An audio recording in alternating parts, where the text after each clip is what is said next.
Well, here we are.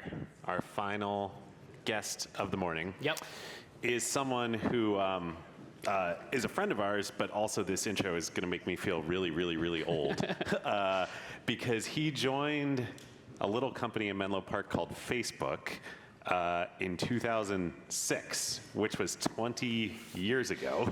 Yes. Yeah. And wasn't he Zuck's, like, not professor, but like college TA?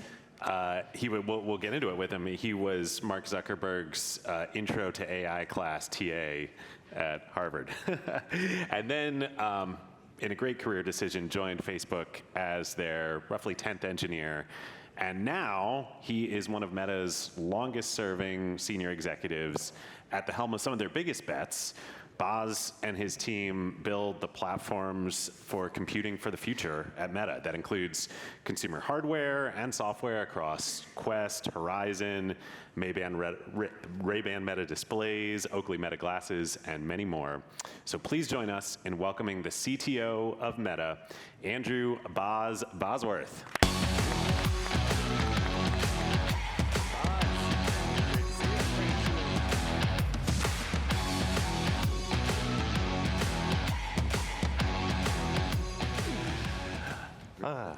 I was hoping you were going to wear the glasses. Yeah, what are you sporting today? Today it's a question of which ones do I wear. That's right. I really pick from a large selection these days. Are you, is prescription? No, these are not prescription. These are transitions. So these are my day to night look. Nice. You know. Nice. Ready for the parties later tonight? Yeah. Everyone knows how fashionable we are here in Silicon Valley. Well, we've known each other for a little while, going back to our Meta episode and the show we did at Chase Center 2 years ago now. One thing, we knew that you were a local kid here from the Bay Area, from Saratoga. One thing we did not know until we began preparing for today is that you are in the Saratoga Sports Hall of Fame. That's right. As a all-league linebacker from high school. We have football royalty, Bay Area football royalty here with us on stage. I was the second best linebacker in the Bay. The first best was Jared Allen, who's a very likely first ballot Hall of Famer, sack record holder for a long time in the NFL. So second place, not too bad when the first place goes on to have that kind of So two-part question. How did you go from all-league linebacker to TA for Mark at Harvard? And just the second part, did you consider playing football at Harvard? The only reason I applied to Harvard was that they recruited me to play football, and I otherwise would not have applied. I'm a California kid. I have a California tattoo. I'm born and raised, man. I've been here. And so I wasn't considering even leaving the state. I was going to stay in California for sure. They had recruited me to play football, so I applied. Then they withdrew my application. No, it's fine. That's allowed. But I had already applied. So I was like, all right, we'll see. And then I got in and I went. And I ended up doing Taekwondo in college, of all things. I was always an athlete. I wanted to do different things. And so I ended up living with a bunch of football players at Harvard, but I didn't play. And I love the game. I love the sport. It's a great sport, and it's one that you can't play as an adult really readily. Yeah. I do love the flag football. Flag. It's flag. Great. My son plays flag, and actually I wish there had been flag, because I wasn't allowed to play tackle football until I was in high school. My parents just didn't want that. And so my son plays flag, and he loves it. I get to coach it. It's really fun. So yeah, for me at least, I will say, sports, people don't realize this, but sports fans are the original nerds. Okay, let me break it down for you. Nerds, what is a nerd? Nerd says something, finds a little subculture. They go incredibly deep with it. They find a little community about it. They do cosplay. They dress up as their favorite characters from it. It's true. It's true. Is this not describing like fans of sports? Yeah. Lord of the Rings, Star Wars, and the 49ers. That's where I live. That's my zone right here. Well, even Harvard too. We years ago we interviewed Trip Hawkins, who was the founder of Electronic Arts. Sure, Hawk. Yeah. He was at Harvard. He was like so nerdy. He was making like D&D style tabletop games about football, and like that is like where EA and then ultimately Madden came from. People, I think there's a much stronger overlap than people recognize. And you see that a little bit with athletes in gaming. Athletes are tremendously enthusiastic about gaming. They're tremendously enthusiastic about technology. With us, I don't mean to hype it, but like with the Oakley Meta Vanguards, you bring it to the athletes and you hope they're going to join up and kind of participate in your ecosystem. No, they love this product. It's crazy. Like you see Marshawn Lynch in all of his podcast episodes. He won't take it off. He's really attached to the gold. He loves the gold frames.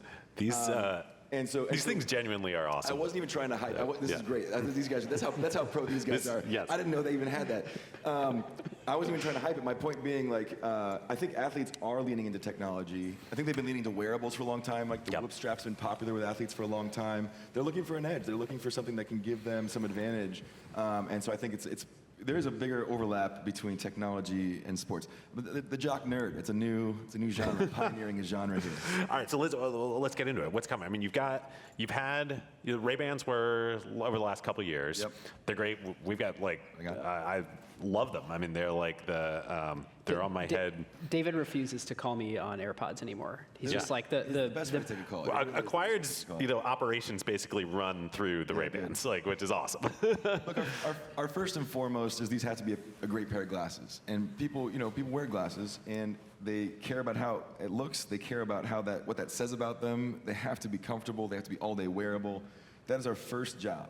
Before all the tech stuff, before all the cool features, before AI, they got to be a great pair of glasses. And then once you have that structure, and we've been lucky to work with our partners at Ray-Ban and Oakley to build out these designs, then you can part of EssilorLuxottica. Yeah. And what's cool about this, the Oakley Meta Vanguards, because they're a different form factor, they have a bigger kind of temple arm. We have bigger speakers, so these are much louder. And you can do a lot. You can do a little bit more in terms of the technology. These work better I was using these a lot in the slopes. My kids are on a ski team, so I'm every weekend up in the slopes. I know it's a tough life. I don't know how I do it. You're pretty busy too. We're starting to wear these things, and they work better in the cold because the battery's more insulated because it's interior to a larger temple arm. So you basically start with the fashion and the frame, and then you figure out what the technology you can do to maximize that inside. I mean, you guys did something that I don't think, well, I can think of one tiny example, but I don't think any Silicon Valley company has done before for a major product, a major consumer hardware product, is you went to a fashion company and you said, we're not going to design this. We're going to go work with EssilorLuxottica. In fact, the primary brand will be of the fashion company. Yeah. And I want to shout this out.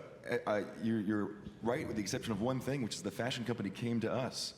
Rocco, who's since left, but was one of the top leaders at Ray-Ban, at EssilorLuxottica, he cold emailed Mark. He's like, we should build glasses together. Were you guys already working on glasses? We had some ideas. We had a bunch of prototypes, but we weren't really, nothing was going to go to market. So Mark actually was the first one to make contact, go out and met with the chairman, met with the founder, then at the DeVecchio, and we built this partnership over time. And I was at the very first big summit with their product leaders and us talking about what these glasses were going to be. And it's funny because I just did a call last week with the CEO, Francesco Milieri, and we talked about how far we've come. We had this idea for this product, and it's really come incredibly close to the concept we had, and actually had a much better reception than we expected in terms of how it's sold and how people are adapting it. So it's really been a wonderful partnership, and we're very grateful to work with them. And they bring such tremendous design sk to bear. Obviously, they make the lenses. They know about fashion, and they know about eyewear. Mm-hmm. Can you talk us through some of the evolution of the technology? We've kept it not that technical on stage so far, but let's get into it. Between this and the Meta Ray-Ban displays, which actually have the waveguide screen on it, what is some of the latest technology in them? Yeah, it's funny. It ranges from the kind of mundane to the profound. At the mundane level, one of the things that these glasses have, it's incredible, is what's called the contact microphone. So it's a microphone on the bridge of your nose that's a closed microphone. So it only really detects the vibrations going through your bones. Well, it turns out when you speak, that's a good example of that. That allows us to subtract things like wind noise. So you can be riding your bike at 30 miles an hour with these glasses on and take a call, and the person you're on the call with won't know that you're on that bike. I've done this and confirmed that. And I got to tell you, it's really funny to test that because they just get a wind tunnel and just blast you in the face. And they're like, see how you can do this call? It's like, this is real weird, guys.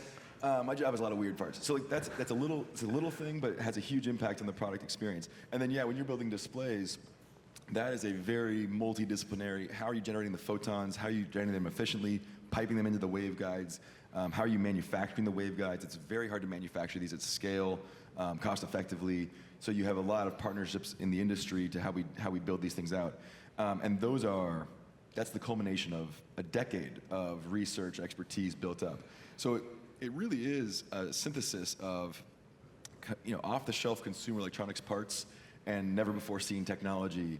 And a lot of this is trying to fit it into the thermal space available to us. Can't burn people in the face, and fitting into the battery life available to us, because you want these things to be wearable as much of the day as possible. So let's talk about these things in sports. I mean, we've talked about AI in sports today. We're going to talk a lot about the rest of the day. We can talk more generally with you too, but this feels like the, pardon the pun, but the vanguard of, you're bringing AI to vision of athletes. Yeah, really, I really was so excited about the Super Bowl commercial we aired this year, because it was about these phenomenal athletes and what is their perspective as they're doing what they're doing, and I think it's very interesting to us. For me, we have the Olympics coming up right now. I really would like to see the first person. We were watching my wife and I last night were watching the snowboard jump preliminaries, and even just the view from the top of the snowboard jump is like a deal breaker for me. And I'm like a pretty aggressive snowboarder, by the way, but it's like, nope, that's a deal breaker for me. I'm not even looking down that slope. I would love to have that point of view. And I think that's one of the things that's the future of sports entertainment. For fan experience, to get the experience, is bringing that first person point of view. Oh man, you watch F1 and you're just like, that's we have a game harbor of things to come. We have a game in Quest called NFL Pro Era where you can like kind of play and you can see things from the view of the quarterback. And it really was like, I played football. I played at a pretty high level, but I was always a receiver. I was a tight end. I was a defensive end. I never played from that point of view, and it's a really different thing to see it. I would love to see that in an NFL game. What did the quarterback see on that play? What did the refs see on that play? What did the refs see on that play with Denver and? One of my favorite things. Too soon. Okay. We're not not the right platform, but Okay. yeah. Historically in broadcasts, whenever you get a person-mounted camera while they're running, it leaves a lot to be desired, both in terms of resolution and image stabilization. We're getting so much farther up. The resolution is so much stronger. You can do a lot stronger stabilization, right? So everyone probably knows this, but if you capture a bigger image than you need, then you have the greater ability to find a stable video inside that image, even as the camera's moving up. So super sampling is a real benefit here. And the NFL has actually done so much already with technology, right? You're already streaming. They already have a radio connection, a secure radio connection to the quarterback's helmet. Yep. They already have a bunch of metrics that are in the ball. They have it everywhere. So I think there's clearly an opportunity to do more there. But yeah, there is a real fan experience question that has to be addressed. The real breach will happen when we cross the threshold of getting AI involved in refereeing, for example, which the NFL, again, is doing a little bit. They've got their Hawkeye technology, so they're getting the spots more accurate. I mean, we nostalgically missed the chain gang, but I think this is probably the right direction to head on things. So that is, I think, another place where I do see sports as an entertainment product getting better, and also as a competitor getting a purer sense of the competition. Have you guys had any initial conversations with leagues or teams or athletes in any sport, about integration into the game? And, it's just like the technology is basically already there. That you mentioned the quarterbacks having receivers or audio in the ear. Like you're gonna have a Madden style play sheet in front of you on your visor. Have you started to have these conversations? So realistically, we talk to the leagues all the time. We talk to all the league commissioners. We talk to the league owners. I think there is they have a great product. It's selling pretty well. I think the desire, they don't feel like a tremendous amount of pressure to move the game really rapidly. So I think sports leagues tend to be on the trailing edge of adoption. And it's not for bad reasons. They want to make sure they have the sanctity of the game that people really look up to is maintained. So they're going to adopt things, and they're very confident that these things are going to improve the outcomes. There's a few things that I'm surprised by. You look at the modern baseball game, and you think how insane it is that we ever thought that the best way to call balls and strikes was like a human trying to judge at 105 miles an hour a sphere, and where it was over a tiny plate for a fraction of a second. And that's the system that we've come up with. We can do better than that. I think it's right off the baseline. So there are a few things I think are ready to tip at any moment. Yeah. Or even baseball finally, for 100, 150 years, the catcher called the pitches, this. Right. It's there's got to be a better way, guys. You used to not be able to see from that far away. Now it's trivial. Anyone with a cell phone can see it's going to be a fastball. Yeah. There's challenges that they have to. So there's an adaptive nature to it. But they're certainly plugged in. You look at this. What they're doing here. They're certainly plugged into the technology and looking for ways to maximize the fan experience. I want to pull a hard pivot and talk about what I think is the most interesting thing that always comes from our conversations, which is the virtues of basic research and development. Yeah. I don't think people understand when they look at a product like this, what goes went into into it, it. And you have people, you have some group of people going, look at how much money Meta is spending on all this Reality Lab stuff. And then you have the same people in many instances in different conversations going, gee, I wish there was a modern Bell Labs. Yeah, no, you're absolutely right. And I think even if you look at something, the classic case in Silicon Valley is Xerox PARC. People always make jokes about Xerox PARC. Oh, well, they didn't make any money off of it. Well, not only did they invent personal computing as we know it today, they also invented the laser printer and made a ton of money off of it, actually. And it really is, you have to be willing to take risk and spend money on fundamental research. And we've been doing that for more than 10 years with our Reality Labs research division. And it's everything from materials to optics to modern, completely unconventional techniques and software. And we actually have a weirdly high hit rate. To be honest with you, the research has a relatively higher hit rate than I would have expected. Certainly, looking at a Bell Labs or looking at a Xerox PARC. I think part of the reason for that is it's a pretty target-rich environment because we did spend a bunch of time not doing this kind of research as an industry. When you have the internet, you don't need to do any research. Just get on the internet. Like, it's great. It's a really good thing. And mobile phones were a version of this. There was a lot of suddenly research. Oh yeah, but I mean, if you look at the R&D that went into the iPhone, it was like, I don't know, a couple billion, maybe. And people don't realize though how much that gets amortized across they were trying to build the iPad first, right? And they kind of stumbled into the iPod. And so you look at that and you're like, oh, well, they just have a great business. They didn't know that when they started. They did embark on an ambitious and unknown research journey around touchscreens. In particular, they didn't want to deal with just previously capacitive touchscreens. They wanted to have, or resistive touchscreens, they wanted capacitive touchscreens. They really did a lot. They kicked off these journeys of research. It ended up being fueled by this iPod business that they didn't really see coming until relatively late. You guys have covered that already, I think. So a lot of times these stories, my point about Xerox PARC, my point about Apple actually is these stories kind of get written in retrospect incorrectly. What really has been the case for the transistor and the personal computer and the iPhone was a company with a vision that the thing that we have now is not the final thing. Let's try to build the next thing and fund it and take risk on research. And how that plays out is very different every time. It's a tremendous privilege that I feel that I get to do this work. And people really, you think of, it's like Facebook. It's like, oh, it's like a website. It's cool. We are doing fundamental physics work. We're working with Lawrence Livermore National Labs. We're working with incredibly profound scientific discovery, and all of it now, by the way, accelerated by AI. It's been crazy how much material science, the research has accelerated so much with the kind of addition of AI. So I do think it's ideally, I don't want my consumers who put on the glasses thinking about all the money I spent building those glasses. I don't want them thinking about all the cool tech in it. I want them just having a great experience. And so I hope it does disappear. But for those of us on the inside, in the industry, we need to remember, it doesn't come for free. It doesn't happen by accident. It isn't inevitable. Somebody has to stop and sit down and dedicate time and energy and money to doing that thing. And when they do, the species benefits. Humans benefit. Right. It's like when people say Moore's Law, they talk about it like it's some natural law of the universe that will happen on its own. Right. Yeah. No, it won't. It's like Moore's This Law is from our is actually... TSMC episode is no, it's not automatic. Right. It's not a law as much as it's, well, humans have thrown every single thing we possibly can at it, and all we can manage to do is make it twice as fast every 18 months. At one point, continuing Moore's Law required us to learn how to vaporize a pellet of tin in midair and turn it into a plasma and direct the light from that, the extreme ultraviolet light from that, while it's still flying in midair towards a silicon chip. Moore's Law does not come for free. It took a lot of multiple companies, multiple decades, actually, if I'm being honest about the EUV investment that a lot of companies put in to unlock extreme ultraviolet nanolithography.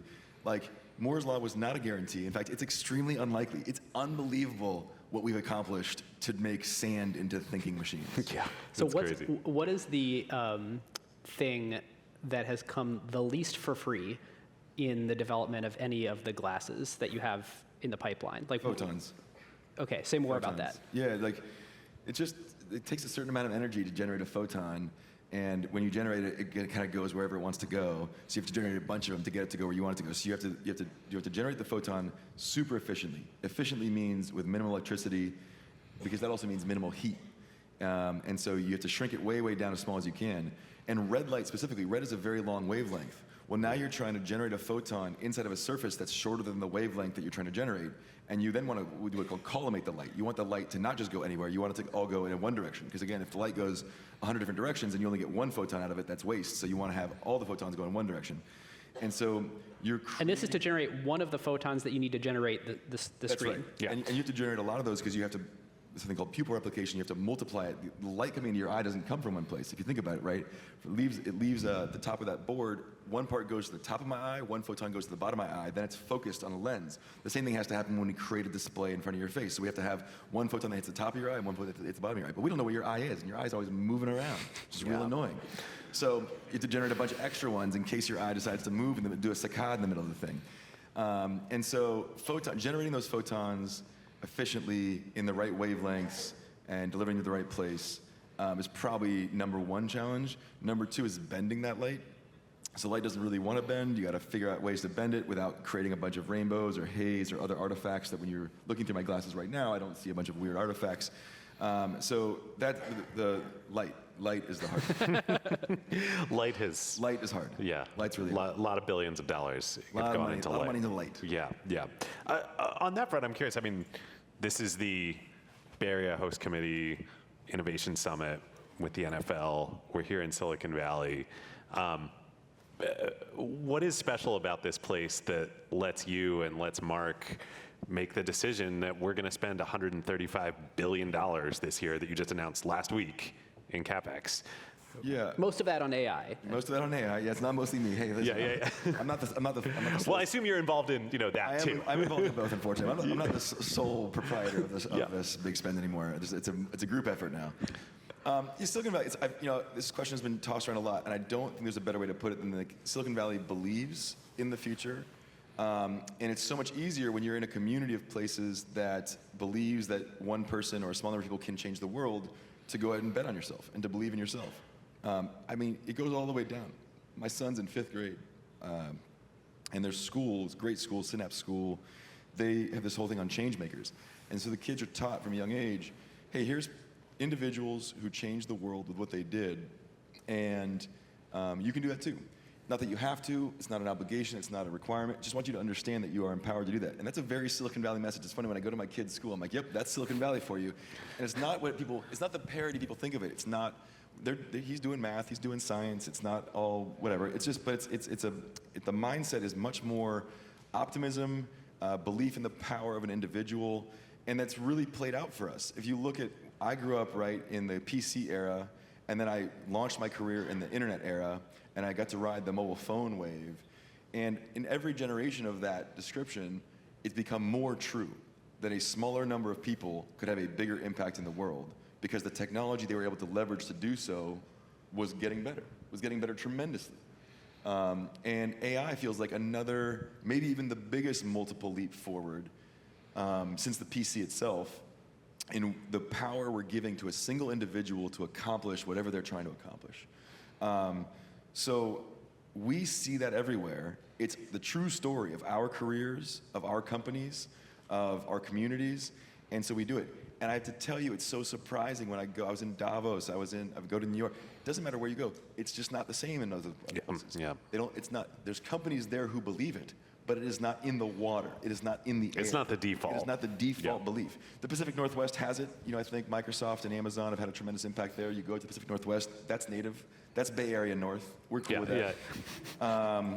I live there, and that's how I think of it. See, I was in Bay Area North. Yeah, exactly. This is like it's a real tough Super Bowl for me because I'm a diehard Niners fan, and so choosing between the Patriots and the Seahawks is a really Sophie's choice. But we're taking credit for Sam Darnold. At least it's not the Rams. It's not the Rams, and we're taking credit for Sam Darnold. Sam Darnold's our guy. He turned around in the 49ers quarterback rehabilitation program. That's right. Success story number one. It is wild seeing the giant Sam Darnold on Levi Stadium. I just imagined him when he was our backup. It's like, yep, that's our guy, Sam Darnold. Yeah. Yep. As we maybe let's talk for a few minutes about the $135 billion. What is going on with AI. Yeah. I'm just going to leave it at that. There's another very exciting thing, which is, this is not new to our country. This is not new to society. This is a big infrastructure build-out. And in previous infrastructure build-outs, think about the railroads, think about electrification, think about the internet itself. You have these huge periods of capital-intensive investment where there's a sense that there's either a winner-take-all nature of it, or that the opportunity is so great that kind of the game theory compels everybody involved to contribute. One is these are private investments that are going to be tremendous public benefit. Building out power infrastructure, building out compute infrastructure is a tremendous public benefit long-term. And usually, historically speaking, if you look at telecom, if you look at railroads, you have these, it's debt leveraged. And so you have real tough stakes. You have real challenging, companies are going to go out of business, entire, ruts of infrastructure are going to be bought up for pennies on the dollar. What's interesting about this huge spend, not just from us, but from everybody in the industry, you've seen the earnings calls coming out with the types of investments that Amazon's making, that Microsoft's making, that Google's making. Yeah. And it's all happening from profitable companies that frankly have the business models to support those kinds of build-outs successfully. It's not happening on the public dime. It's happening, in really healthy ways. And it's I believe it's going to be a tremendous public benefit to have compute and power be widely available and cheap, especially for Americans. So I'm pretty thrilled about where we are as an industry and that we looked at the opportunity we're seeing. And it's a geometric curve. So every time you check in on AI, it's moved from where you thought it was going to be. So we're humans, so we tend to do linear extrapolations. It's kind of an old Ray Kurzweil topic. We tend to do linear extrapolations, and every time you check in on it, it's moved. The curve is steeper than you think it is. Yeah. And so when you're all of us in doing this investment, and again, I speak kind of for the industry, we have all lived in these geometric curves before. We know what they feel like. This is what they feel like. And so your only mistake is not trying to make sure that you stay on top of it. I really believe that. I'm super bullish on it. And and by the way, I get it. Silicon Valley does talk. We hype ourselves up to things. We're optimists. So we hyped ourselves up on a bunch of things over the last 15 years that I was never sure were really the thing because they didn't have that feeling. I'm pretty sure this is. Well, I mean, one thing that's just super different about this versus other, even going back to the .com era, there's a lot of dark fiber from the telecom build out. There is massive demand for the incremental token these days. That is actually a thing. Ben Thompson wrote a great piece on this the other day where he quoted all 5, 6, 7 big tech CEOs on the most recent earnings calls saying the phrase over and over again, we are supply constrained. That's right. For all this 100%. incredible build out, everyone is saying, we have more customers that want to pay us profitable revenue if we only could build more faster. And it's not just customers, it's internally. So I have one of my best engineers is spending their salary equivalent in tokens a year, but they're probably 5 or 10x more effective. So it's this is easy money. Yeah, keep doing it, no limit. So, we have the great benefit of being. And is that using tokens to write code? That's right. Yeah. Yeah, using tokens to write code for us. Yeah. And so the leverage on that, it's hard to calculate almost because it's not only am I getting 2-to-1 leverage or more than that, probably a multiple of leverage on the spend itself, but then I'm also downstream, having an implementation advantage relative to competitors, a time to market advantage on what they're building. And so I just think we're in this space where the companies are also customers. So our enthusiasm and our conviction comes not just from us believing there's a market, which we do, but we are the market. Right. I think Mark has talked about this, or at least Ben Thompson has talked about Mark talking about this, that hey, even if there are no products here, we'll take all of it. We'll take all of it. Yeah. We'll take all of it. And that's something Meta, a few other companies have it too, but Meta most uniquely has it, is you have this unbelievable use case internally for AI, so there's almost always justification to build out more. Yeah, we find ourselves by happenstance, really well positioned here. We've got an ads business that is super robust and benefits immensely from this. The advertisers benefit from this. The consumer gets better creative. Everyone benefits from this. The ranking that we get to do benefits from this. We've been doing AI for a long time as a company. It's not a mistake that we're here where we are. We've been investing in this stuff with FAIR and beyond. And we don't necessarily see AI as a threat to our core business in the way that it could be for others. If it's a Google replacement for people, that's a challenge for them. I think they're rising to that challenge, by the way, but I think that's a challenge for them. We're not in that same position, so this is kind of upside for us. Yeah. Well, as a place to close, I'm thinking how Zaleen started the day in framing this of culture. You know, and it's funny to think about. I was thinking about Meta, and we did our whole series on the company. You guys kind of are the culture company. Like, your products are the way that culture has gotten transmitted for the last 20 years. In the AI era that's coming, how is culture going to get transmitted? How is the NFL going to be culturally relevant? Yeah. Well, so I kind of do see AI as this. We talk about the personal assistant, personal intelligence, this idea of personal super intelligence even.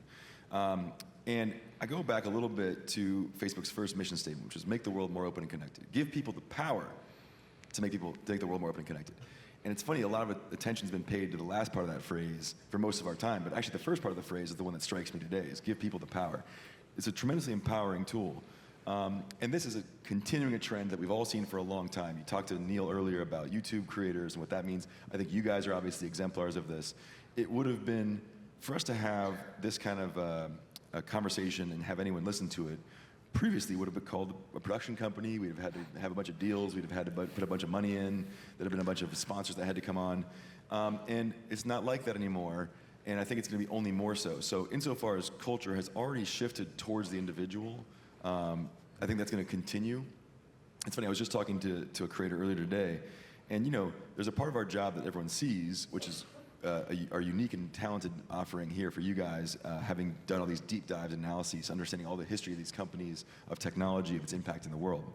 Then there's a bunch of stuff that you guys do that has nothing to do with that. You're just arranging travel, logistics. You're trying to like get the research done. You're trying to, and that has and increasingly we're just not doing it. AI's doing it. AI's doing it, or you know, at some point you became successful. You hired people to do that for you. So I see this. The major impact I see on culture of AI is a continuation and a deepening of the trend we've already seen, which is a greater empowerment of the individual relative to gatekeepers, and maybe even on the flip side. Today, one of the things that we do for people is we put together a feed. That feed is personalized to you. We do it in Instagram. We do it in Facebook.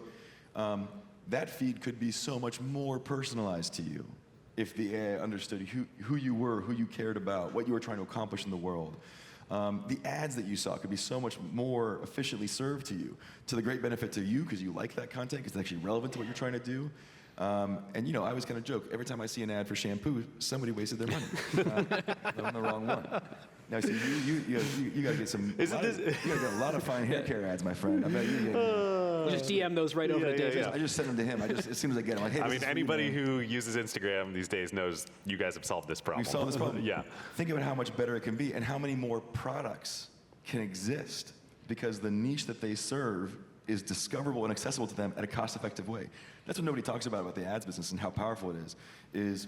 Oh, my wife talks about it. I have this like guilty habit. I just like sit there and scroll Instagram, and I'm like, that looks cool. And the amount of stuff that shows up at our house because I just bought it the first time I saw it on an Instagram ad. But it's good stuff. It is. That's the point. It's well matched. Yeah. So the economy impacts are big. So I think culture becomes increasingly about individual empowerment. You have a much more strong set of voices that rise because people are able to do that. But I want to be clear, one thing that I think we keep getting wrong about this is we forget how much culture still wants to have shared experiences in these touchstone pieces.